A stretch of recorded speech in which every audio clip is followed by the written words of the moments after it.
This is Stock Talk on July 22nd. I did read through all of your comments, so thank you for all of that, and I will take all that into account as we move on forward.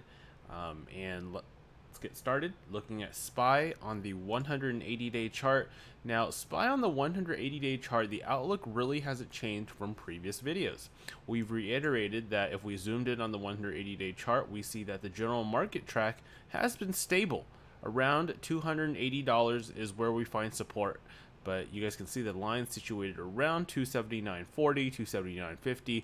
We're still above that level, and we're consolidating sideways, which is perfectly normal in this circumstance. Now, I'll point you guys to previous patterns where, can you guys see that in previous resistance areas we did consolidate sideways? We even managed to come down just a tad bit before, it was like, oh, fake out, and then went back up. Regardless, you guys need to understand that we are on a bullish trajectory made by a higher low pattern and a higher high pattern. And note that we did talk about, look at this, since we're consolidating sideways, sure, there could be a semi-scare that falls to the next support, and the next support would be from 275.80 to around 276.50. Sure, there's a potential for it to get there, but it doesn't have to get all the way down there. It can even fall towards the red line, or 274.50, and the markets would still be bullish because it will still follow the higher low pattern. So one thing to note in the next few days is keep track of where SPY is. It might start consolidating just left and right before we see that spike up. Note that we have more earnings coming up. We're getting to the heart of the earnings season, and that the resistance is around $283.80 or $284. Now note that this resistance, I told you guys, should we, especially since we start consolidating or maybe push down a little bit, once we start going higher, it's going to be of little resistance, in my opinion. And what I mean is it's going to pretty much get sucked up to that level, 284 level, once it starts going. Has it started yet? It really hasn't, because you guys can see that we've been testing the support over and over again, and we're consolidating, given that we did have around 8 days of an up streak. So remember, the longer we consolidate horizontally, the larger the energy to push up to this next level. I don't think this is very difficult to reach that level. Certainly and definitely probable. Let's take a look at TVIX, or volatility. So we do see volatility, you guys can see, hiking up just a little bit, got rejected. The 50 SMA pointed to a nice reversal signal, and now volatility looks like it's going to continue to go down. And remember, last video, I told you guys that, certainly volatility has a potential to spike up over the 20 EMA, and you can make that 2 to 3 percentage points. Now, look at this. If you made that, there's 4 percentage points, but the question is, would you have gotten out in time, number one, and would you have been satisfied with your profit, number two? Now, that is a risk that you're willing to consider, but especially in my opinion, it's hard to catch this kind of wave, and it's just too risky to go into volatility. Yes, I said that there's a potential for a small spike, but can you guys see how we did it in pre-market? You would have had your eyes on pre-market. If you kept it and you didn't release it during these times, what would have happened? You would have hadn't gotten out at a lower price point, and at that point, surely that would not have looked very good, in terms of profit. Perhaps you made a little bit, but it's just way too risky because you might be holding it thinking it might go higher again. But remember, markets are generally bullish, so we expect volatility to continue on the downtrend. Taking a look at 4/CL, or crude oil futures, I'm going to show you guys the 180-day chart, and this outlook really hasn't changed as much either. Now note that crude oil has been bullish, right? It's been making a higher high, and the one thing is, pull you guys to the 1-year chart. You guys can see the yellow line, which we've talked about many times, is that the 150 SMA line. 150 SMA line, we got tested it here. We haven't gotten it down here yet. This is not that definitive of a reversal pattern for crude oil. I'm not convinced that this is a crude oil reversal just yet. So I'm looking for a possible rejection of the 20 EMA or somewhere near that, and come back down to around the 65.80 price point, perhaps $66, at least touch it and then bounce off of that. At that point, I'll come back and reevaluate crude oil, but for now, it just doesn't look like a good recovery to me. Note that this kind of looks like this, right? It came down, kind of pulled a tail candle, but here got rejected, reversal, and then came back down here, rejected, back down. So we could easily still get rejected and come back back down at least one more time. Take a look at GUSH really quick, GUSH. Now GUSH, you guys can see, looks pretty good. We got pulled a nice tail candle over here on the 1 year, 1 day chart. However, you guys can see that we are getting rejected the 20 EMA. Note that we do have a resistance around 40.47, which is kind of close by. So even though I like to watch this one, this is not one that I would actively participate in, especially as crude oil has the potential to pull back down a little more. You can imagine GUSH certainly has the potential to pull another tail candle somewhere around here. I'll let it do its work, but for now, I don't have to do anything if the trend does not look good, and certainly that is something that you guys should consider as well. All right. /GC tracking gold futures. Now gold futures is pointing out to a very nice trend. Remember, we talked about the support at 1210. We bounced off of the support at 1210. Now, one thing to note is because we hit 1210, I just want to show you guys the 3-year chart that the next support is at around 1148. Now that is a long ways away. Once again, this is actually a bigger gap than this gap right here, but I'm just saying that if we start managing to close actively below the 1210 level, expect this downtrend to continue. So however, in the more near term, we do see a nice bounce from gold from the support. You guys can see that we managed to cross the light blue line, or the 20 EMA. Now you guys might be like, well, Kevin, didn't we cross the 20 EMA here, and look what happened when we hit the resistance? Yes, so I agree there's a potential for it to come down, but I wanted to take you guys to that. We still, and this is why I entered into JNUG, or that follows gold, is because there's potential for it to push higher, at least to the breakdown area of around 1239. So let me tell you guys the 1 year chart, 1 day chart. You guys can see that these tail candles formed pretty nicely for a pretty nice reversal candle on the 1 year chart. And then on the 3 year chart, certainly looks not bad, right? You guys can see this candle right here on the weekly close. Now, you guys can note that, in previous instances, we didn't have a definitive confirmation of a reversal until a couple weeks later, which is why if you guys want to wait, that is perfectly fine.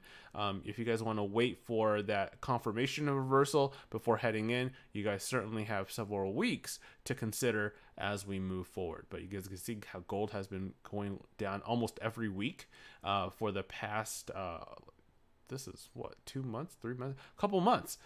So there's certainly potential for gold to recover. So that is one that to keep an eye on if you have not already. So I want to take you guys to JNUG really quick. 1 year, 1 day chart, and you guys can see JNUG formed this interesting candle right here, right? We do have an interesting candle getting rejected at this $13 price point. However, we do form a nice hammer right here. So that is interesting to see. I just want to show you guys what's been happening on gold. Finally, /NG tracking natural gas futures. Natural gas, right? We know that there's a support around 2.713, and all of a sudden we're starting to kind of recover at this area. So you guys can see this recovery. Now, remember last time I told you guys on the 180-day chart, I need to see some confirmation of the 20 EMA. What happened? We did confirm the 20 EMA. However, I still need a little more. I need a little more from nat gas. This can come down, maybe reconfirm this is support again. This can come down, bounce off, come down, and then bounce off. That would be a better confirmation. It's just, I just feel like Friday we didn't give enough time for natural gas to kind of do its thing, and therefore this is not, I'm not totally convinced that we've hit a support just yet. But this is another one to be watching on. You guys can see UGAZ, which follows natural gas, looks very similar, right? 20 EMA line kind of bounced up. Now we're heading towards the 20 EMA, so we close right at it.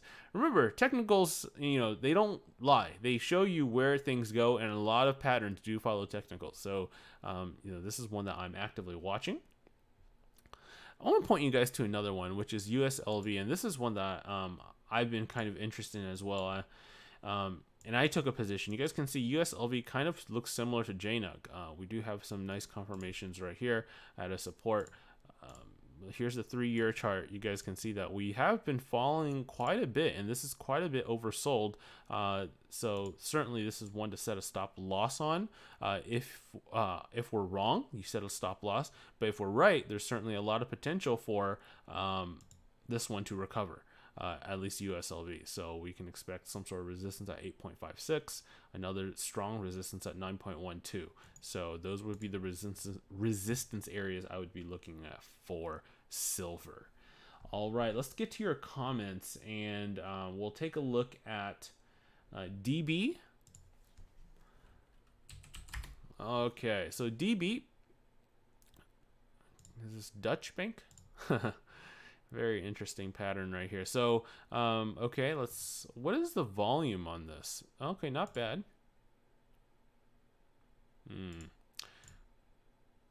Oof.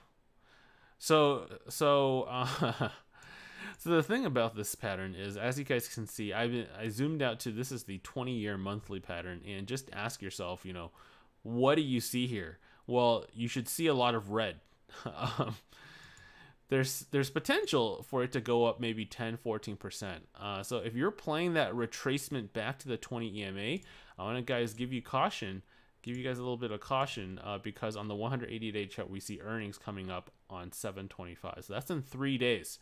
3 days, kind of a hard one to note. Look how we react to earnings in the past. Earnings came out, okay, we managed to pull higher, but then slammed down below the 20 EMA. Certainly not one. Look at here. Earnings, 20 EMA, you know, and then straight down. Here we're moving up, but certainly not something I want to take a chance on. Like I said, I kind of don't like to take chances on earnings, just because stocks can move in either way, and wherever it is on the position, it can move either way. I like to let it settle and then go into that position. Right now, we don't have any settlement right here. You can see that every time there's earnings, it's been going down. Certainly, this is one that, yeah, goodness, every single time. Certainly not one that I would keep into earnings as it's moving, even though it's on a short-term uptrend. Let's wait a couple of days after, and then we'll revisit this one. Then looking forward to the course. Thank you very much. Yeah, the course is priming right now. Lucas, eBay looks like it's a buy point. Let's revisit eBay. Oh, how do you know that this is a buy point? So one thing I want to ask you is, you guys can see the support, right? The support was at 34.85. Now we're at 34.20. So how do you know that this is on a bright buy point? We were on a descending wedge pattern, and then it fell to the downside because of earnings. Right? Look at that. Look at that. Okay? Certainly does not look good for eBay, as it is on a constant downtrend. There is no sign of reversal. The weekly close looks even worse. Wow. So eBay actually looks quite bad right now. Quite bad. No confirmation, and therefore I would wait off on this one.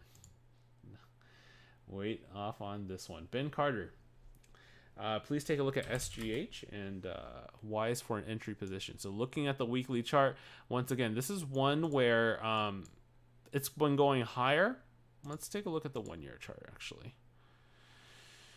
Ooh, so here's the 20 EMA light blue line, and you guys can see that when we reached the 20 EMA, we immediately got a rejection signal, a red candle on the daily chart. It went down 3.33%. This is on a period of active decline. Yes, we've been going up, but once we broke it, look what happened. Look what happens when we break a support, guys. When something's overextended and we broke a support, and this line I have not adjusted. I'm actually going to adjust it for the first time for a while, I think, SGH. I'm going to adjust it like that. When we broke the support, we managed to come down, and now it is on a constant downtrend. No sign of a reversal just yet. We're not over the 20 EMA. We have lines that are slanting downwards. We have the 50 SMA slanting down, the 20 EMA slanting down. No go for this one. Wait for a couple of more days, and we'll revisit it and see what happens. All right. Thank you for that submission. Chrono, let's take a look at AMD. You like the tickers listed on the description? Yeah, I thought that would be helpful for everyone. Can you look at AMD this weekend? So remember, AMD is one that has been on my stock talk to watch. And one thing to note is AMD almost looks like a good shorting opportunity. Now, don't take my word for it, but on the 180-day chart, can you guys see this double peak that's been formed? Can you guys see that? At the very least, you could short AMD, have a stop loss ready at the, and then there's a potential for it to come down. Now, the one thing that is dangerous is you are shorting one that is going on an uptrend, but we do see that double peak. Now, one thing to note is on the weekly, we certainly see a potential shorting opportunity, as you guys can see here, but I'm waiting for what? You guys know what I'm waiting for because I've reiterated every single time on every video that I've talked about for AMD, starting with the AMD ticker to watch video. We're looking for entry positions at the 20 EMA or the light blue line as shown in the boxed area here. Where are we right now? Here's the 20 EMA line. Here's where we are right now. We're very overextended. We're very overbought. And we need this one, I need this one actually, to come down to at least $14 and change. And then here's the 20, let it catch up. And then I would definitely look into that position. But for now, we're too overextended. This is too high up. Certainly don't want to play the uptrend in this one just now. So wait on this one as well. All right. Let's take a look. William, thank you for your comment. Rico, thank you for your top picks. I like it. Draxon, K9. You couldn't sleep last night. Okay, Draxon. I'm sorry you couldn't sleep last night because I didn't post a video, but hopefully you were able to sleep this weekend. Okay, so William Evans. This is the last one we'll take a look at, and it's BLK. BLK is one that has been obviously on an uptrend consistently, but it's now pulling a bull flag pattern. Now, the one thing, yeah, so actually this trajectory doesn't look that bad. It doesn't look that bad. There's certainly potential for this one to start pulling a little bit higher. The only thing is, let's see, the only thing about this is you guys can see how we stayed at a low, but we didn't stay at a low for that long period of time, and now we're kind of recovering. Certainly, you could take that position. It is kind of recovering right here. So you could take that position right now, but you need to set a stop loss for this one. And there's certainly potential. So there's potential for it to push higher. The one thing to note is you guys can see this lower high pattern. So there's potential for it to push higher, maybe 3-4 percentage points, but as you increase, the risk becomes what? Greater and greater. So you need to know where to exit, and then of course if we're wrong, you need to know where that stop loss is for this one, as this is a declining pattern in the near term. In the long term, certainly it does look good. So yeah. All right. That's it for this video. Thank you once again for joining me on another Stock Talk. I'll see you guys tomorrow, Monday, for another one. In the meantime, enjoy your weekend. Let's take a look at where the markets will be going. I told you guys that the markets generally are pulling in a more bullish direction, so hence we need to look at tickers, entry positions into tickers that follow the markets, right? Especially if we can get a good deal on it, which, if it's going down and up in a wave pattern, you know where that position is. All right. I'll see you guys later and have a good day.